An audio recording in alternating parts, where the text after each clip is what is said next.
And with the number one pick, the Atlanta Hawks select. Before I get right into it, I want to make sure that you're subscribed to the YouTube channel so you can get all the updates, all the breakdowns. Without further ado, let's get right into it. On Mother's Day, the Atlanta Hawks got some amazing news that they are the number one drafting team in this year's draft. They had a long shot to do it. They shot up so many boards, and all of a sudden, they're the number one pick taken in this current year's draft that the season's in. The Atlanta Hawks have possibly the worst luck ever. This is one of the most undefined drafts where you don't know who's who, you don't know where, you don't know if it's the foreign kid from France, you don't know if it's a college player from the United States, you don't know if it's one of the kids from Africa, you don't know who's exactly who. We've seen things like Giannis Antetokounmpo turn into a star. We've seen Jokic turn into a star. We've seen American-bred players turn into a star. But it's so tough because the draft lottery has become the draft plunge. The Atlanta Hawks have a history of missing on picks, whether it be Sheldon Williams, whether it be Marvin Williams, whether it be a number of guys that they've taken in the past that haven't quite panned out.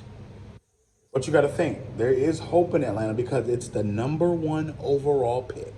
So that means you get your choice of everybody. There's no more you got to take Luka and trade him for Trae Young. It's you get your choice of who you feel is going to be a mover and a shaker moving forward in the league. You get the marquee player. Hopefully it's going to be on billboards. Hopefully it's going to be the hot topic. Or you can trade the number one overall pick and restart your franchise. You could trade the number one overall pick and restart your club and possibly trade Trae Young in the process.